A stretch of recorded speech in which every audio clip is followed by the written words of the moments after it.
members or OCIA guests to this evening's event. This is our first Policy and Pints in person this year.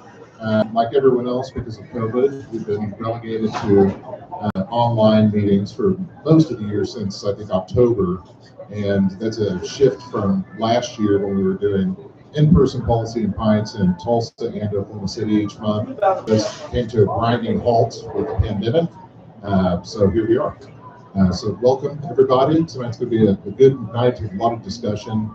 We're in the middle of the Oklahoma legislative session, which, for those of you who don't know, the Oklahoma legislature meets each year starting in the first week of February, and it is scheduled to run until the last week of May. Now, that does not always happen. Sometimes they adjourn early. Sometimes they go late into a special session through the summer. But the last several years, we've seen the legislature actually adjourn early. So we are now a month into the legislative session. So there's a lot of different bills discussed tonight.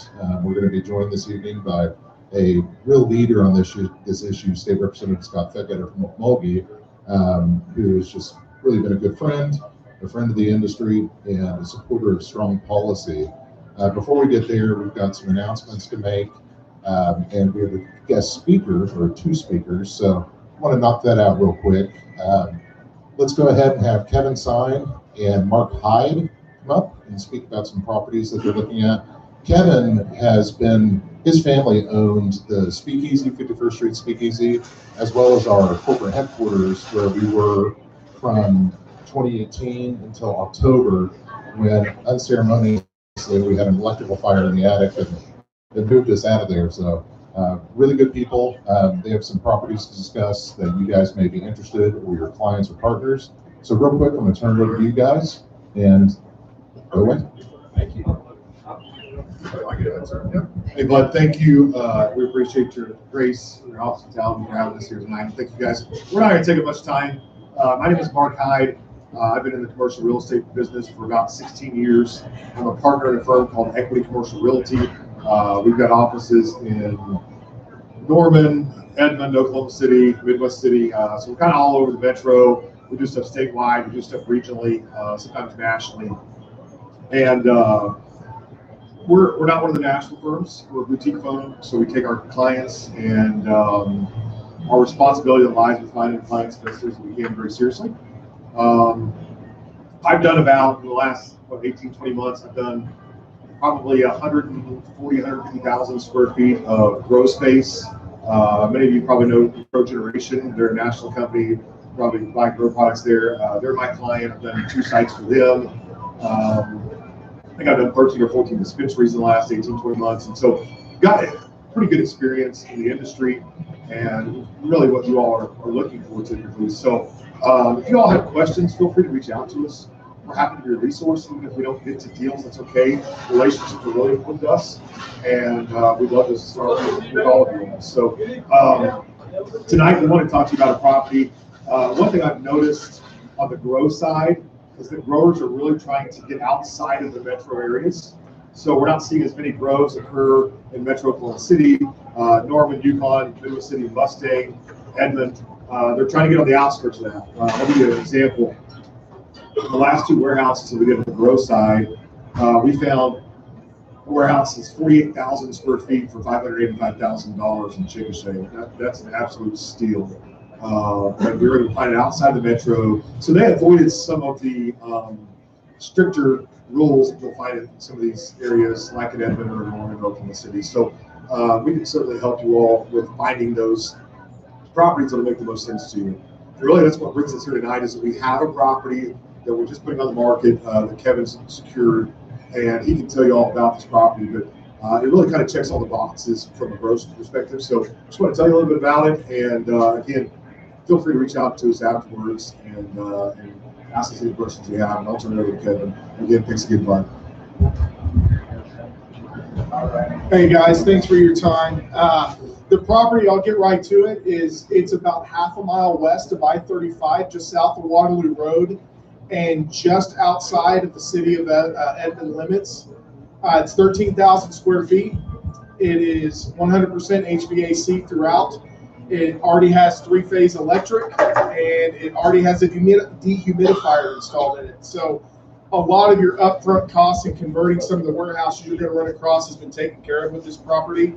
I've got some additional information in the back, and would love to speak to anybody that is interested or knows somebody interested. Yes, sir. Oh, I thought you were raising your hand. I can find that out for you and get that back to you. It is not Logan County, but it's outside of Edmond city limits, which is kind of the key. Yeah. So really, that's it. We wanted to be quick and painless, and just let you know that's out there. And obviously, whatever your needs are from a dispensary standpoint, retail, anything, Mark and I've got you covered. Anywhere you guys would like to go. So thank you for your time. Thank you, Bud, and thank you. We'll keep you moving along. So for those of you this year, it might be your first event or second. Our association's been together since 2017, technically.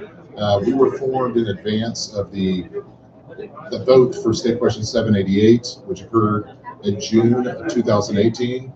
We put this organization together in order to raise the funds, the capital, to actually run the campaign for 788. They ran those out of my offices, our headquarters, which the Signs had graciously donated to us for the entirety of the campaign. So since then, we've had a really solid group of members, ranging from direct licensees, growers, processors, dispensaries, insurance companies, attorneys, engineers, fire suppression specialists, pretty much everyone who's touched by the industry, either primary or secondarily, has become a member of our association. And we try our best to provide a forum for networking, and then in particular, or especially, for policy analysis and influence.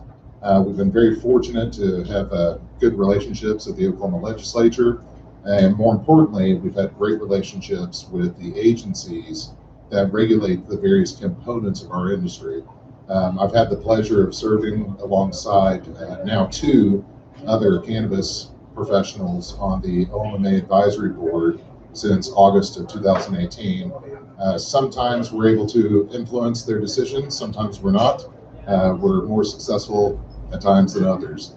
But we at least get to provide the industry approach and perspective on rules and regulations for which they're responsible to enforce. So just want to thank you guys for being here. It's you as members that drive our organization. When I take my direction as a lobbyist for this organization from our elected board of directors, our board of directors are elected from the various levels of our membership, and they dictate which policies we focus on and those which we don't. Sometimes we veer from those, just judging on the political climate, but for the most part, we try to stick to those and have been pretty successful over the last 3 years at those objectives. So without further ado, because we're fortunate to be joined tonight by State Representative Scott Fettgetter. He's the Republican representative from Mulgee, which is out my neck of the woods. Shameless plug, I have my own farm, Coyote King Farms, you might see it on my sweatshirt, where I grow craft cannabis and produce and mangy horses and, like I like to say, dreams and bad ideas. So we're out there in Okemah, not too far from his district, and again, we've been very fortunate to have him show leadership on this issue. This guy, before he gets up here, I just want to say he has taken the bullet for many legislators in Oklahoma because he served as point on the cannabis issue in the House of Representatives. And that means he's had to deal with the thousands of people who are trying to figure out this framework here, his fellow elected officials trying to navigate this brand new industry here. So without further ado, I want to have State Representative Scott Fettgetter join us up here.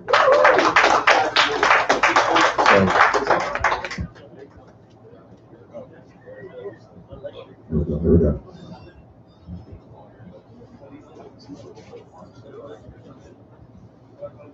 Well, good evening. It's good to be with you. I wasn't prepared for when the sun went down, the wind to kick up, and I was standing over there a minute ago and I was like, man, I'm freezing to death. I went and took my suit off just before I came here, and I'm like, man, I should have left that on. And then I realized I had my OCIA vest in the truck still, so I went out and grabbed that. But it's good to be here with you tonight. I don't want to ramble and ramble. I really want to kind of address issues that you guys are concerned with. I do want to give you a little bit of background. When State Question 788 passed, I was anti-marijuana. I voted against the state question. Had no use for that, for cannabis, period, in my world. When it passed, though, I realized that, you know, evidently the voters in my district and districts all across the state wanted this industry. So I took my personal feelings and thought processes and set them to the side and said, hey, you know, let's dive in and see what this is all about, right? And so since just before the vote, I have been working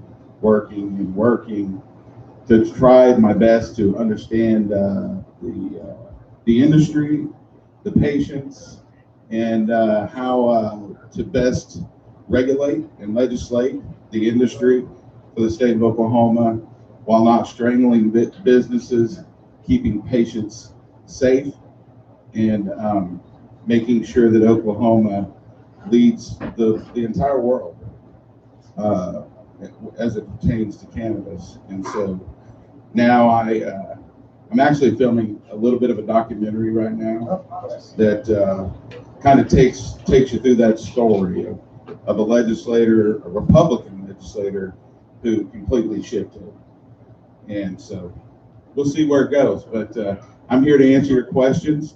I'm pretty well, up to this point, I've pretty well either personally wrote or at least ran all marijuana laws through the House of Representatives in the state of Oklahoma.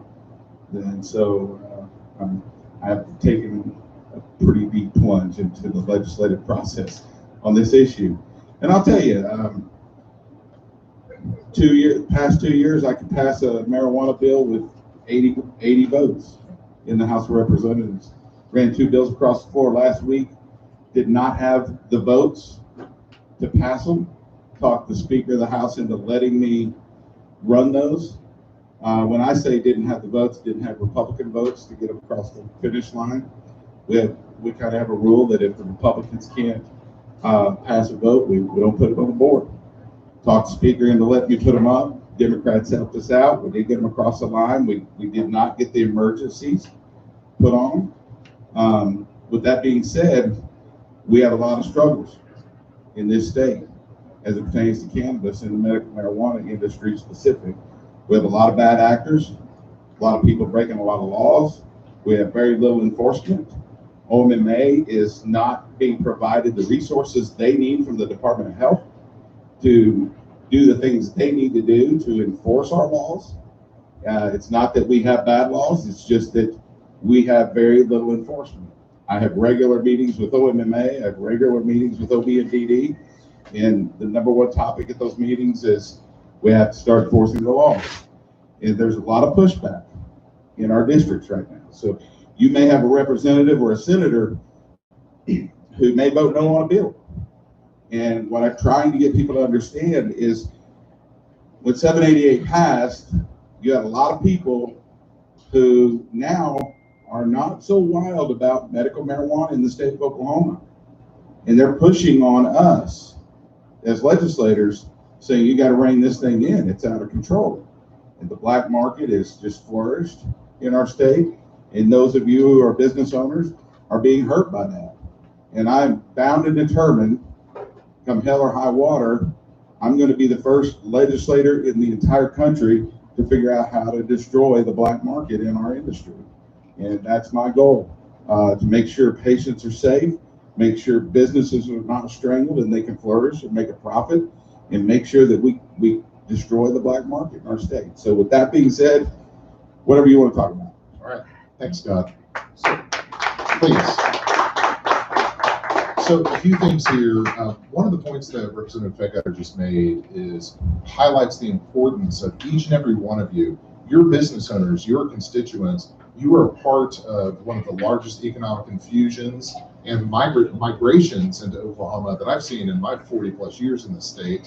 And it's important that you communicate with your local and state elected officials and tell them about your business. Tell them about how many people you've employed. Tell them how much property you've acquired. I can tell you in my neck of the woods, good luck trying to find an electrician. Good luck trying to find a septic guy. Good luck trying to find an HVAC guy, because they're all tied up with our projects. And they will tell you, my electric co-op, Canadian Valley, who I have nothing but positive things to say about, they straight up told me that if it weren't for the cannabis industry, they very likely could have gone belly up in the last year. So it's important that we share our stories, the positive stories, with these elected officials, because that's really what greases the gears here. And it makes, every time someone complains about what's going on, it helps to balance those scales and share the story of all the positive here. And we haven't seen enough of that. So I think we're seeing in every community the jobs created. I can tell you that in every small town I go to, most of these little downtowns are boarded up and about to blow away like a, like a tumbleweed. And you're now seeing new businesses in these ghost towns that we haven't seen in decades. So it's very important that it's not just talking heads on Facebook or paid professionals or unpaid professionals like myself. It's you guys. You're the business owners. You're the ones doing it. And we have to do all this together. So, okay, I'm off my soapbox, which that's hard to get me off of that soapbox. It's all true, then. It is all very true. I'll tell you a story. I met a company 2 weeks ago in my office at the Capitol. They came in and very well dressed, very articulate, and came in and wanted to tell me about their business. And their business employs 70 people. The minimum starting pay is $12.50 an hour. And they provide health, dental, 401k retirement, paid time off, paid leave off. They offer everything. I mean, it sounds like any, good starting entry-level job that you would ever want to find, especially as a young adult. And I asked them where they were located, and they said Beggs, Oklahoma. They're literally the largest employer, other than the school system, in that community. And they talked about how well the community had embraced them, and it's all about, we got to take this industry to another level of professionalism. We've got to stop fighting. We got to stop being angry over everything we don't get. Because your voices right now are being overshadowed by the voices of our constituents who are upset about illegal grow operations and mischievous activity going on in the state of Oklahoma. You're being overshadowed. And that's why when I could pass a vote 80% off the House floor, and it can only get 52 now, that's the result of it. So what Bud is saying is absolutely true. You need to know who your legislators are. You need to go in and you need to be professional, and you need to be dressed well, and you need to be articulate. You need to talk to them about the positive impacts of what you're doing in your community is having. Because here's the thing, with DC the way it is right now, I figure maybe 18 months or so, there's going to be some sort of movement, whether it's just banking or whether it's total rescheduling, whatever it is. But here's the facts. We have $1 billion industry in the state of Oklahoma right now. Here's what I tell people who aren't so wild about your industry. It may not have been what you idealized in your mind. Maybe you thought diversification of our economy was going to be aerospace or auto manufacturing or whatever it may be. Maybe it wasn't what you thought. Maybe it isn't what you like. But they're still businesses. It's $1 billion industry. And if we do this right, and my colleagues at 23rd and Lincoln will listen to me, because I don't just randomly go up to the Capitol and start writing bills. I spend all my time for 2.5 years, 7 days a week, Christmas, Easter, Thanksgiving, grandkids' birthdays. I don't get a day off from it. I have conversations every day with people just like you, all across the state, and their businesses and attorneys and different groups. And that's how I craft my legislation. I take all that feedback for the year and I go back and I craft my legislation based on what your needs are. And so I do believe that a $1 billion industry, once the federal government makes a move, nearly overnight turns into a $5 billion industry for the state of Oklahoma. And one of the things I've talked about, but a lot, is when State Question 788 was passed, we passed it like we do everything else. We say we're gonna put money into education. And that's how we get things passed in Oklahoma. The children. It's always for the kids. And I love the kids. I have kids, and they have kids. And I love the kids. But if you want to get legislators' attention about your industry, you put the money into the general revenue fund, where we can do what we're elected to do, which is balance the state's budget. And I've talked about at some point, and I have in a bill that I passed out of committee today, I have it in there that we move those funds into the GR. That way my colleagues see how much revenue is being created in the state of Oklahoma from the marijuana business, so that every year they see that increase and they start dropping their thought processes or changing their thought processes a little bit as it pertains to the industry, and they see the value added in our economy from the industry.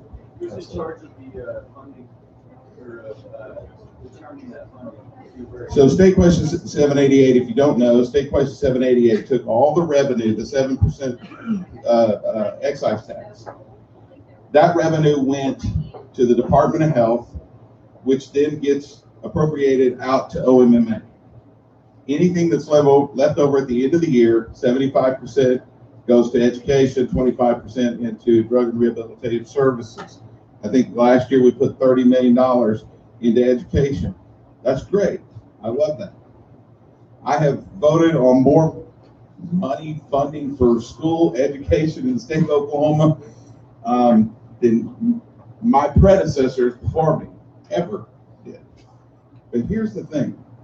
You got to realize that the education budget is a $2 billion budget that is appropriated from the legislature. So while $30 million in our bank accounts is a lot of money, in the grand scheme of the education budget, it's a very small number. And so it's not getting the attention. So everybody asks me all the time, we must be just having great budget or our budget woes should be over because of medical marijuana. The state is just bringing in all this money off of marijuana.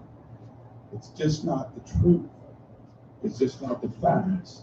The facts are the revenue goes to the Department of Health, and then it goes out to OMMA, a little bit of chunk change to education, a little bit of chunk change to health and mental health and rehab services, and that's it. Yeah, it's all open record. Hey, Austin, So I'll find out. So typically our format here is we discuss the policy issues first, and then we do a Q&A. So if you'll hold your questions till a little bit later, then we'll do our Q&A. Now, guys, it's cold out here, and I don't want to get Scott. I'll just stay as long as you want. But I'm probably going to keep it a little shorter tonight than we usually would because it's pretty chilly. We're following right now 4 different pieces of legislation that are going through the House and the Senate at the moment. For those of you that don't know the legislative process, there's deadlines that are set within both chambers. So you have to get bills, say, out of committee of the House of Origin. So if it's a House bill, it's got to get out of committee by a certain date. If it's a Senate bill, and today was the date in the House. So a lot of the bills that we've been monitoring effectively are falling off our list at this point because they did not meet the deadline. Now, there's going to be several pieces of legislation that have made it through that right now the language that's included in those very well may not be the same language a couple of weeks from now. That language can be stripped out and new stuff can be added in. So we'll continue to look at all of the direct language in these bills. But typically what we would do with our policy in Pints is read through all of our legislation. But boys and girls, it is cold. And I'm standing up here not under the heater, and so is Scott. So what I want to do is really talk more about some of his specific legislative proposals and how we see some impediments, where we're going with this, and then we'll open it up for question and answers. So First, we'll jump into kind of obvious. So each year since 2018, we've seen several what are called omnibus bills. They're large pieces of legislation that try to address multiple components on a specific issue. Last year, it was House Bill 3228. This was both addressing agency requests from the OMA as well as industry requests. It passed the House and Senate with flying colors and then was vetoed by Governor Stitt after the legislative session. So we have a lot of those holdover issues that are still needing to be addressed. And right now, the vehicle for that is House Bill 2004, which Representative Feckeder has been the author of and the primary advocate for. So I want you to speak about a few things in that. There's way too many components for us to discuss right now in under an hour. But some of the most important pieces I think that we've been pushing for as an industry are the 10-pound harvest batch requirement. That's something that everyone's had issues with. It's an arbitrary number that really makes no sense. On the Medical Marijuana Advisory Board, we have been pushing for 2 years now for what's called process validation. That's what you do in the pharmaceutical industry. It's what you do in the agricultural industry, is that once your processes have been established and you're not taking in additional inputs, you're not changing your soil, your nutrient blends, you're doing the same strains, then once you've established that your testing is good, you're not testing every 10 pounds. Currently, where do you see the direction of this going this legislative session? I thought it was a no-brainer we'd get this fixed, but Yeah. you never know. So process validation is actually, I believe, addressed in both mine and Leader Eccles' bill. It is an OMMA request as well as an industry request. So everybody is pretty well on board with process validation. Now, educating my colleagues on what that means is a whole different issue. With that being said, the vehicle that you're talking about, House Bill 2004, I passed it out of committee this morning. I did amend it in order for it to be heard because there's a lot of pushback on House Bill 2004 within the Capitol building because it addresses many issues. And what you have to understand about the legislature is a lot of people say, my gosh, you had 3,000 bills filed. How do you read through them? Well, there's a process that I go through and all my colleagues go through. But most of the bills that come through the legislature are very short reads. They're 1 to 3 page reads with an amendment. And this is a 113-page bill. So for my colleagues, that is a very heavy lift to read through it and about an industry that they know nothing about. So that bill does get a lot of pushback. I had language in that bill that addressed the RFID tags with metric. I was basically told to take that language out or that bill was not going to get heard. I pulled that language about as quick as I could. I will continue, and I made the comment in the committee meeting today that while I was amending the language on the RFID tags out, that I could amend that bill and put it back in just as quick. So with that being said, that bill is moving, but it's moving very slow. And it's very likely that bill will kind of go through this meat grinding process until close to the end of the legislative session because it's such a comprehensive piece of legislation. And it covers quite a few other issues, but again, we're just going to kind of do a truncated version tonight to most of this. So I'm going to jump onto another issue that will really, I find fascinating. House Bill 2022, and this is also included in a couple of other bills. This would allow for non-residents to obtain a medical marijuana card regardless of their resident status. Talk about that for a second. Yeah, so House Bill 2022 was a bill that had been brought to me by several different people at the Capitol that, had been a part or around the industry.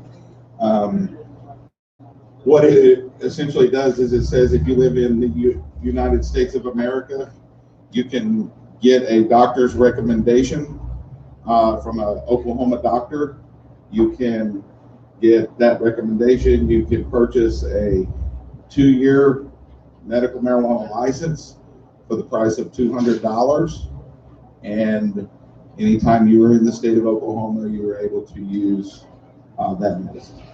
Now, for those of you who have been in the industry for more than a millisecond, that's how California's program achieved a lot of success in the first few years of its operation as a medical initiative. Was allowing for non-resident patient cards. So this is kind of in line historically with what we've seen, but it's a way of moving towards less restrictive medical program without doing full-blown adult use. Yeah, it's getting indeed. So on that note, I want to move on to. That bill did pass out of committee, by the way, 2 weeks ago, and we did pass that bill off the floor last week. It is in the Senate now. It is. It will be headed over the Senate. So you had another piece of legislation, which was to basically authorize adult use in Oklahoma. He told everybody that he would do for 2 years, said if we're not able to address some of these issues, that I will try to get this. There's two ways that a state question hits for the people to vote on, or it's a signature petition initiative by the citizens. And this would be the first time the cannabis issue would have been put forth as a legislative initiative. So Representative Feckgetter has attempted that, but we'll see. Here's the thing. I work within the industry. A lot of people, there were like 4, 5, 6 initiative petitions filed last year, successfully defeated because, while they weren't all bad, as a member of the legislature, it is my belief that we should be protective of our state constitution, and I don't support state questions typically that are constitutional. And the reason I don't is because a lot of times there's things that they're unseen or unthought through in legislation or a bill that we saw with 788, the issues with that. Had that been a constitutional amendment, we could not touch it as the legislative body. We cannot change one word in that law. And so I'm always more in favor of a statutory change when it comes to a petition. So I've got a bill filed. We'll see where it goes. I have told my colleagues that I've worked with the industry. I've held everybody off because most people would like the legislature to do it so that we can put the language in there the way it needs to be put in, and we don't have problems. And if we do have problems, that we can fix those issues. It's not getting a lot of traction. Some people tell me it'll never be heard. I don't care. I did what I told everybody I would do. I will push it. I will fight for it. At the end of the day, there's 149 of us up there, and I'm just one guy. So I will do my best to get it through, but it's a pretty steep hill to climb. And Representative Feckgetter needs to be committed on that because he's been a man of his word. He told everybody he would do this, told the media he would do this, regardless of its probability of success, which I always thought was going to be an uphill battle.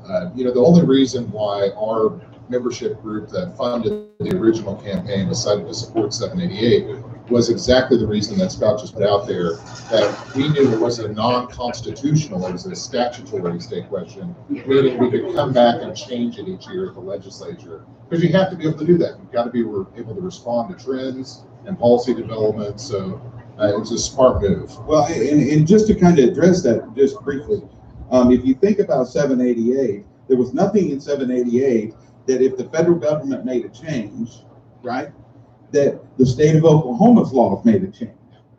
So had you put that in the Constitution, I couldn't fix that. But 2 years ago, I ran legislation that said as soon as the federal government makes a change, Oklahoma's law changes and you can import and export. Okay, so we would not have been able to do that had you put it in the Constitution.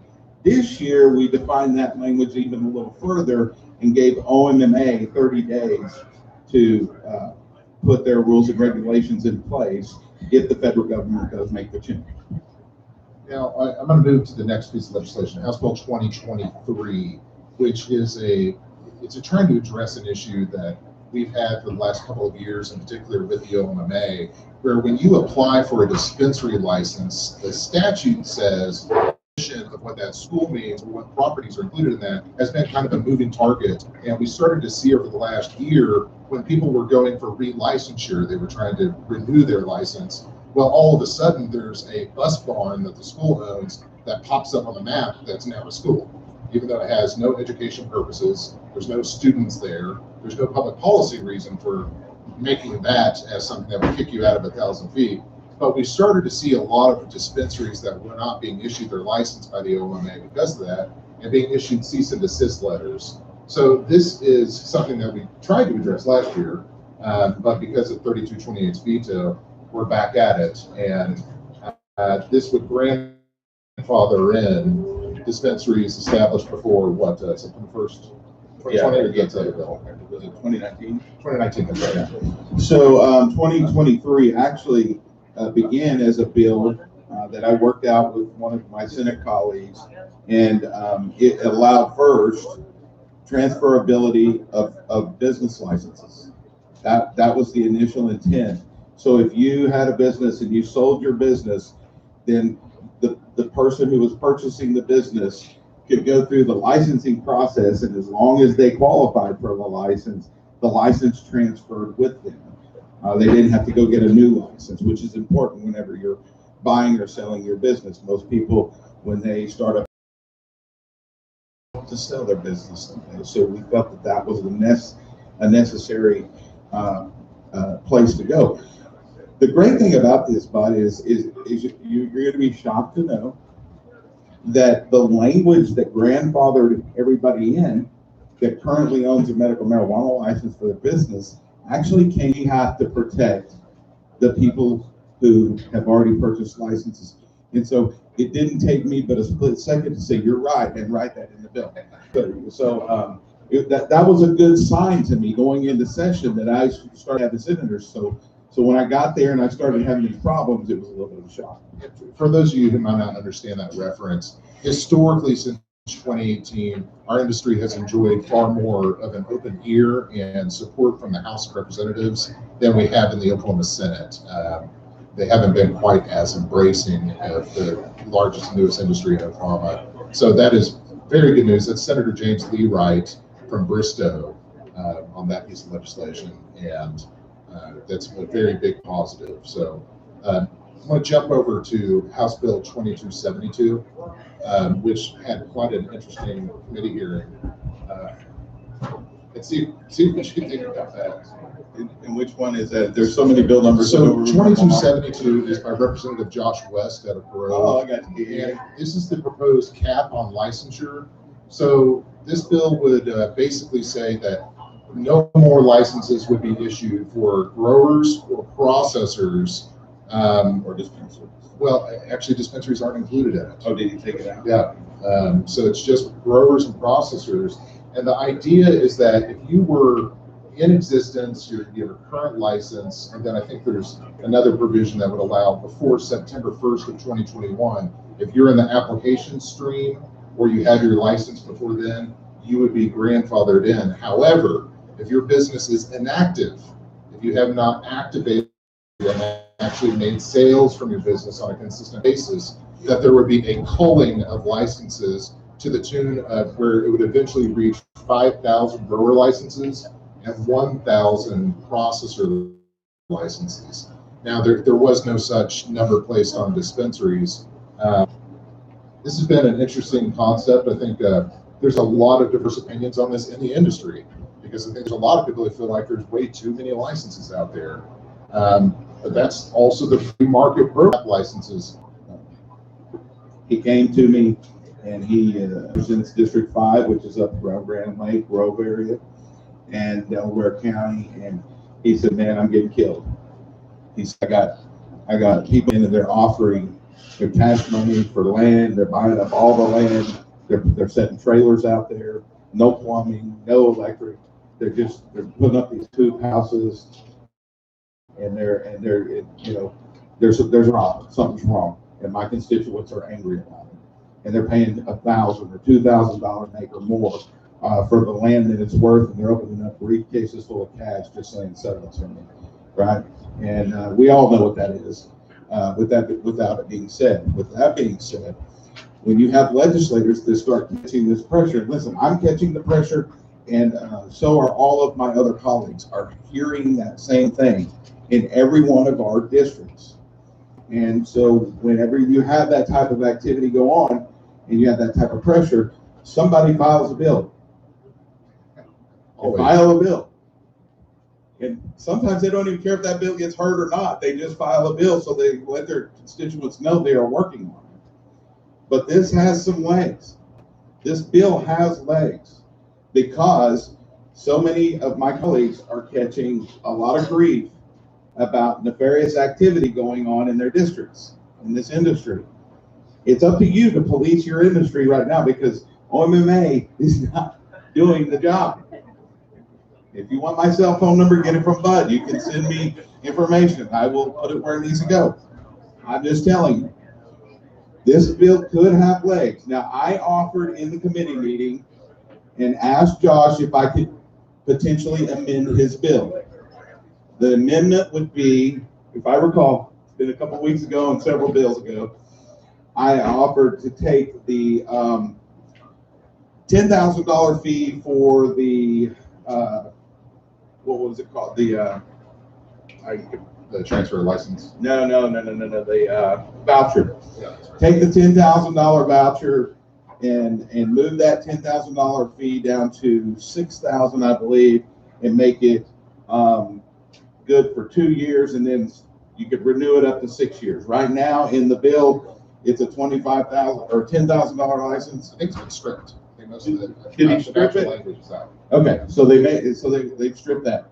And I made a couple other recommendations. I'm not in favor of the caps, but I'm just telling you the pressure is heavy in the districts, and it's got legs. And I'll tell you from personal experience, being out in eastern Oklahoma where I live and work, that every single person I speak with, whether it's a highway patrolman, whether it's a banker, whether it's just the guys at the cattle barn, everyone is talking about this. It is, you hear about those Chinese? that's always the introduction. Most of them don't speak English. Yeah, that's usually the introduction. They're like, so what about these Chinese? I don't have anything against Chinese people or Asian people or any group of people, but this is a problem. And that's, we have to put our disclaimer there as well. I mean, it's not a racist thing, it's not a xenophobic thing. It's just the fact is that these are the folks involved in most of these transactions, and it's cash. And there's folks coming in offering 3-4 times market value for largely 20 to 60 acre parcels. And everyone and their dog who's out there saying, well, shoot, payday is good, I'm taking it. But it's causing a lot of concerns amongst people in those communities that aren't comfortable with the what's happening around them. And I think that we're going to see some repercussions as far as its impact on electric grid, its impact on water lines, on water quality, Rural water. and this is a big deal. So Yeah, we are overloading our rural water districts, and trust me, they don't have the ability to keep up. And they're required to provide water to you. It's the good thing about that, I guess, is they're only required to have it to you within 10 years of purchasing that property. With that being said, they're creating a bubble, a real estate bubble in our rural communities that's going to pop. And when that bubble pops, a lot of people are going to get hurt financially. So it's a big issue. yeah, one of the dispensaries that also has a grow and a little town near me, I won't say the town or give it away. I've been doing business with them. They told me yesterday, they said, we're selling to the Chinese. Offer was too good, and you never know when that bubble's going to burst. So I don't blame them. But this is a real issue that everyone needs to be engaged on, and however you fall in this issue, something that needs to be discussed. And we've been trying as a board for our association to have a proactive response to this. Unfortunately, a lot of the folks coming in that don't communicate with us, and they're not part of our association. We'd encourage them to join so we can all have that dialogue together. So I'm going to move on to a little more positive note. And there's several pieces of legislation that we like to call solutions looking for problems.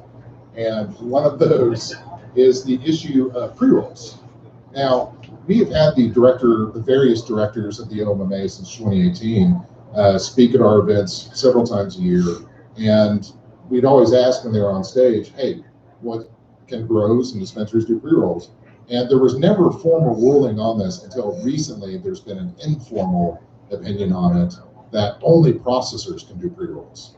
Now, up to this point, that's not in statute. That's not in the regulations for the OMMA. It's just been kind of the opinion that the OMMA has been telling certain clients. So as a result, we have multiple legislative proposals that speak to this issue and authorize growers and dispensaries to do pre-rolls, just so the question is clear. And yes, that was part of 3228 last year. It's part of 2004 this year.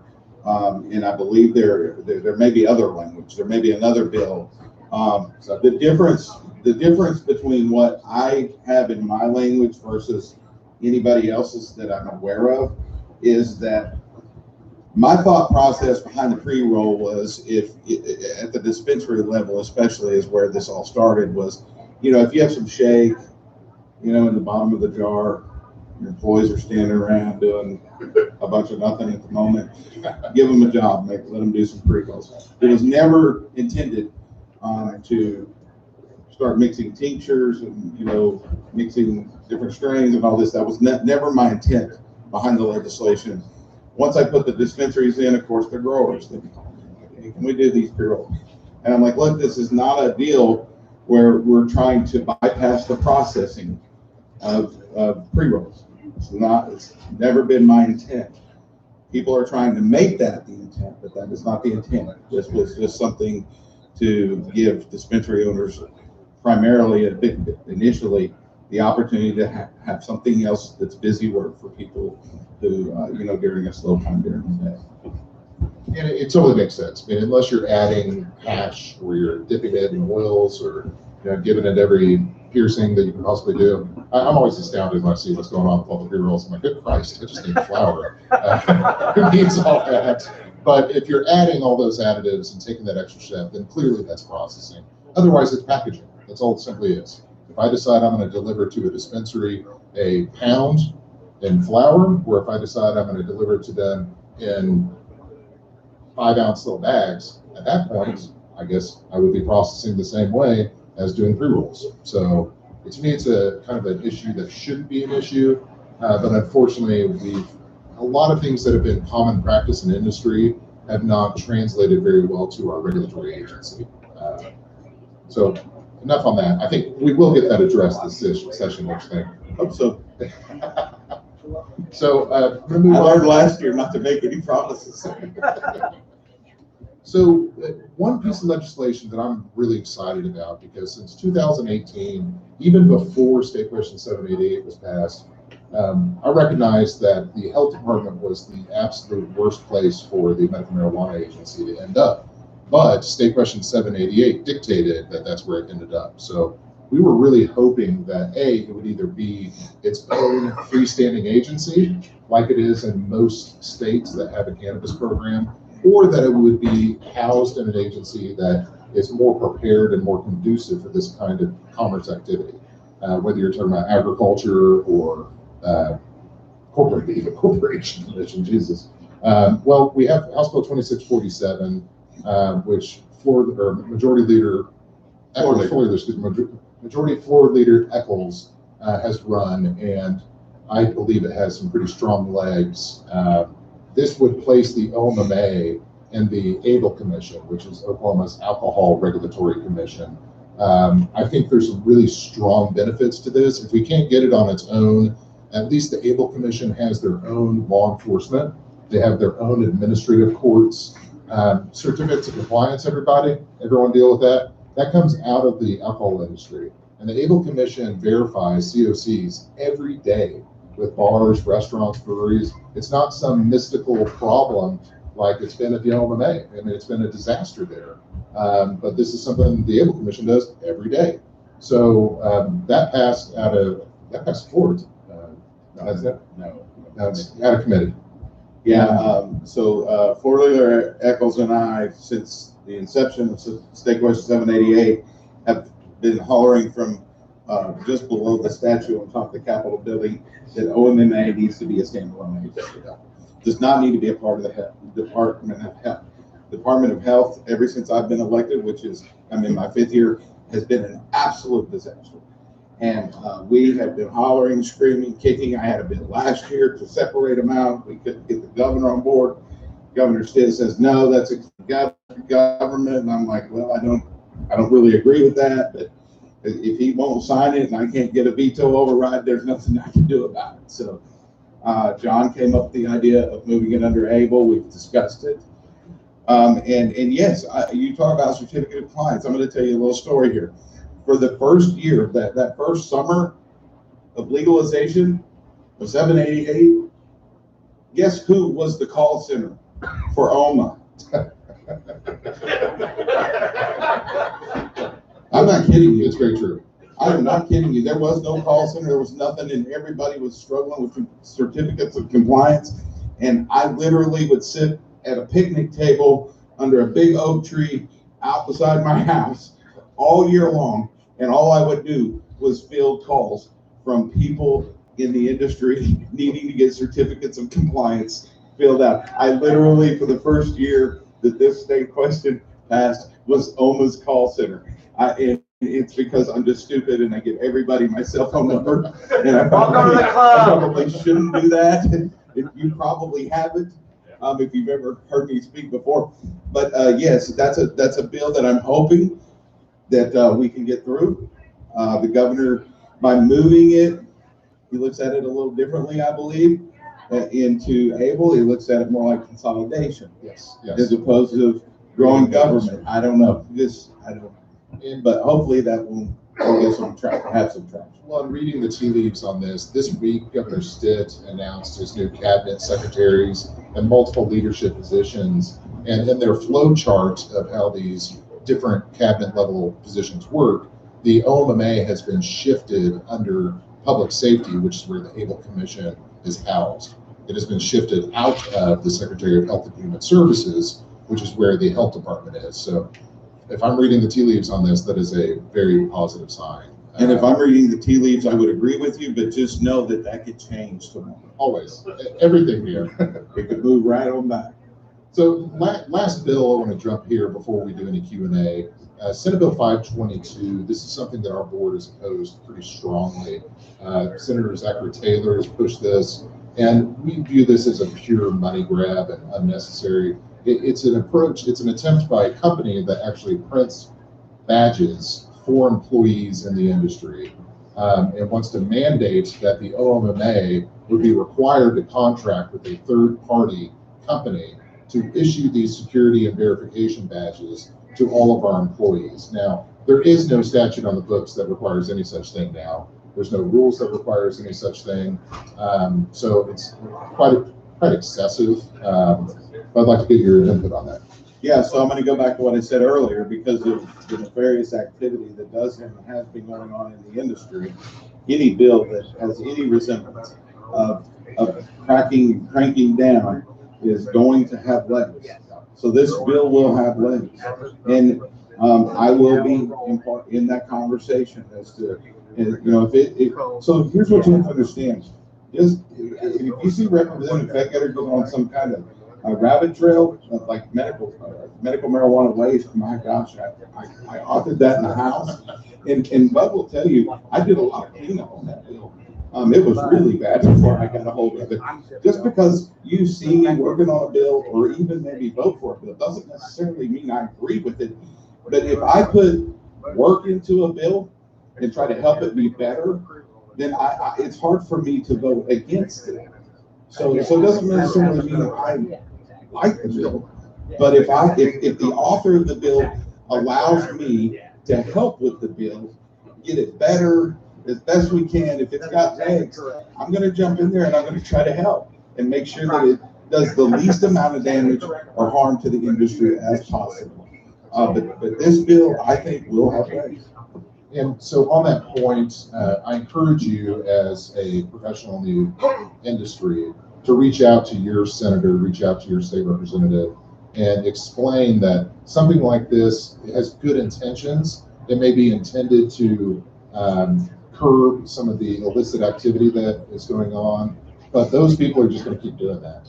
And something like this isn't going to stop it. It's only going to hurt the small businesses that are forced to comply with it. And I will tell you, the narrative that will push this forward is, if you work in a pharmacy, we require this type of activity. If you work for a car dealer, we require this type of activities of registering and having a license. So that's where you're going to get a push behind this, is because of the things that are going on that are frustrating to people, and because it's not uncommon within the state agencies to have this type of regulation. Well, if you talk about the legal commission, so right now, our fine servers here at our establishment serving alcohol, everyone who touches alcohol in a restaurant, if you're a waitress, you have to have a license from the Able Commission. Now, it doesn't require much.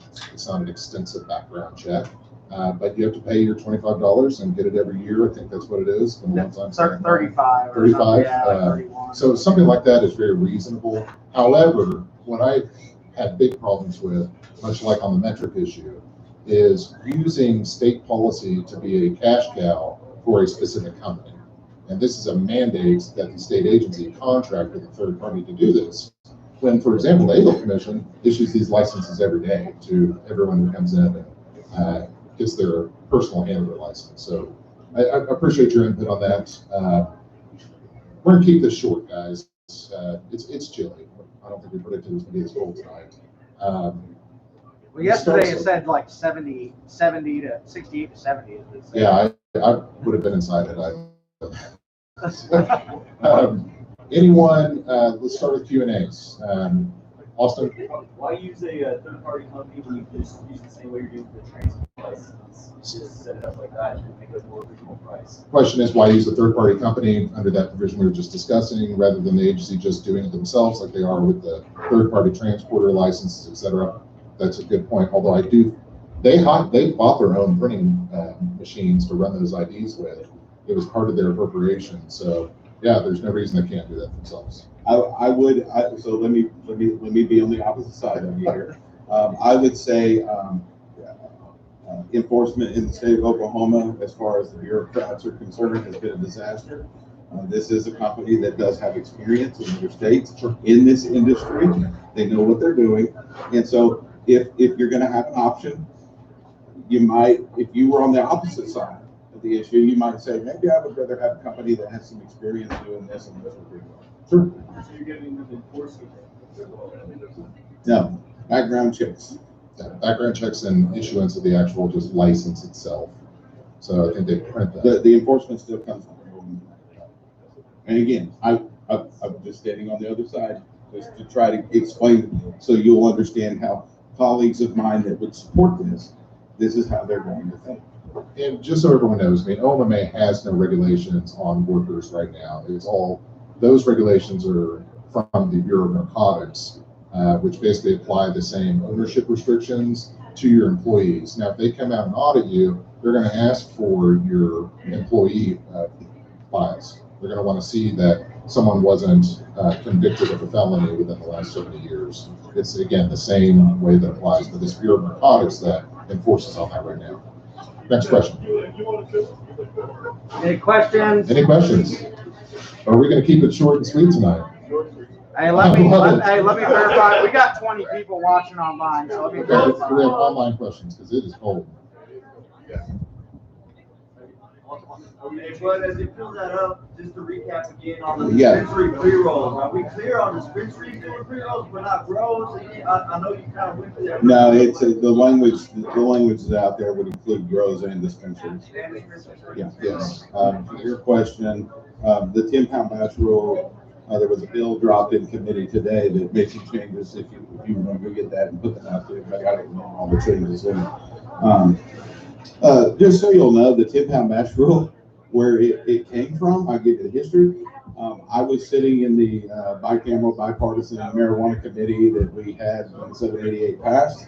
And I got a text message during the middle of that committee said, we got to have 10-pound batches. I didn't even know what the heck a 10-pound batch was.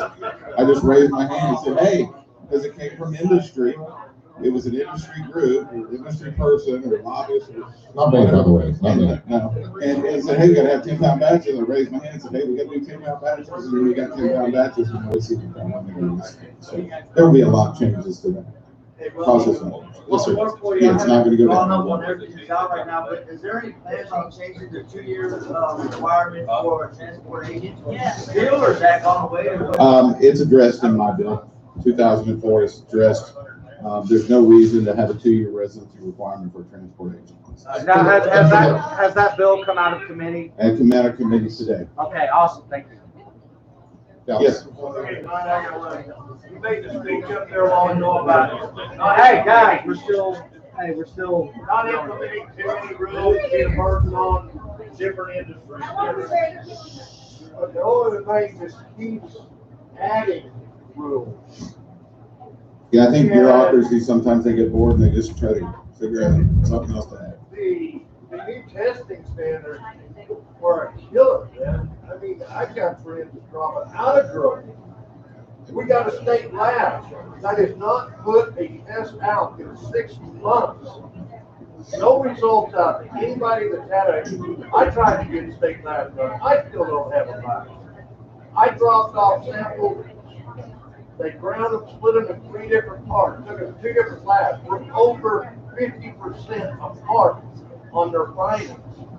State lab won't even get the test run to give us results back. So quick civics lesson, just so everybody knows. The legislature, we write the laws, and then the executive branch, they have the agencies that enforce and interpret the laws. Therefore, the problem with this state lab issue is not something I can fix unless I write a new law. And so that's on OMMA and the executive, the governor.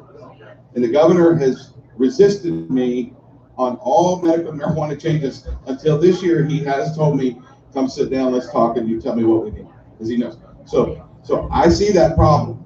I see the issues you're dealing with. But that's on the executive branch, that is on the agency, and they got to fix it. So it needs to be promulgated through an agency rulemaking and or through the governor's office to make sure that we're able All the testing protocols were Yeah. sent forth through a Department of Health OMMA rulemaking process. Okay. They were recommended by Lee, not Atwater, but Lee Rhodes, who's the lab consultant for the OMMA. And they run those rules past our advisory board, which has no actual authority to approve or deny a rule. And you should know that OMMA has very limited power legislatively themselves, which we also have addressed this. But they're allowed to make up all the new rules. Yes, they're allowed to promulgate rules. Yes. There was some dialogue at one of the committee hearings over the last couple of weeks from several legislators discussing the rules that are being promulgated at the agency level, but they're not enforcing them. They have no capability of enforcing. And I think that's an issue we're seeing here. I think that's a big push for the relocation of the OMMA as well. But as always, I always try to just urge patience. And I know it sucks and it's damaging your business, but all we can do is continue to try to fix these solutions. I just didn't know which way to go about it. Yeah. Like I said, when they want to issue a contract for $2 million to a state lab that is producing nothing out of it, that hasn't even experimented with the new aspergillus, the ERC machine and all of this, to know what to tell their testing labs, how to use it, and what reagents they need and stuff like this. I question how the state lab was chosen, and I'll leave you with this. I question how the state lab was chosen. They went through a request for proposal process. There were several labs that applied. This lab had the best request for proposal according to OMES and OMMA. That's it. All right, we got an online question. This one's for Bud. Can you give an update on status of seed to sale implementation process? So I know they released some stuff today. Yeah, everyone should have received, as a licensee, should have received an email saying that metric trainings are beginning. We're supposed to, as licensees, be metric compliant by the end of next month. I think there's still some pretty big issues here. but the rollout is on schedule, at least as anything has been on schedule with this issue. And Another one? go ahead. Is there anything on dollars coming up from waste? Like, I started using my waste as compost. Okay, so on the waste issue, the question was about, are there any proposals dealing with waste? Now, there is a Senate bill from Julie Daniels that would require waste as defined to be tested, just like you would test any other product. I haven't figured that one out. Yeah, I haven't figured that out either. I don't think any of us have. Well, I think there's an urban legend that people are claiming product as waste and then selling it on the black market. However, I'm just not sure why people would even go through the trouble of that. Other than that, I don't think there's any waste. No, there's not. No waste. All right. Back here? I just did another prompt to see if there was any more. We've got a bunch of people watching. Well, we can always come back and we can try to, if you email us, we'll always try to answer your questions as well. We've been fortunate to have Representative Fekete here with us tonight. I don't want to keep him here any longer. Always, we're very appreciative for the role that you play, the year that you've had that's been open to everyone, whether you like it or not. I'm sure there's many times you regret all of this. But no, I got to tell you, I don't partake in cannabis. I don't use medical marijuana. I don't have a medical card. Hell, I don't even drink alcohol. For no other reason than I don't like to and I don't need to. But when you see the effect it has on some people's lives, it changes. Absolutely. That, my 90-year-old grandmother right now, she suffers neuropathy, and we've been playing around with our own just patient styles, creams, pain creams. This is a full-blood Choctaw Southern Baptist woman who doesn't touch anything. Yeah. And she's now using these products to heal herself. So there's big positives there. But again, thank you, Representative Fekete. We really appreciate your time. And guys, so before I wrap up here, just want to say that next month our Policy in Pints will feature attorneys Blake Johnson and Ryan Kiesel, former director of the ACLU, for a discussion of criminal justice reform initiatives. And then in April, we will be joined by the Bureau of Narcotics, their director, deputy director, and legal counsel. And then the next month, we'll be joined by the director of enforcement and compliance for the OMMA. So guys, keep coming back, network with everybody, tip your bartenders. And then what we really could use from all of you is get engaged. Contact your city councilman, contact your county commissioner, contact your state legislators and let them know about your business and how you feel about these policies, and then bring more people in because, hey, this is a big industry. There's a lot of folks. We've only had at most 500 members at a time. That is less than 5% of the licensees in Oklahoma, commercial licensees. So we need more folks coming in and getting engaged. We're very fortunate to have a pretty dedicated crew. I'd be remiss not to point out and shout out for our membership manager, Kaylin Belmard. And then we have several of our board members here, Mike Irvin with Oklahoma Pure out of Shawnee, Joanna Hamrick, which was Urban Canopy, soon to be no longer Urban Canopy, to Tecumseh.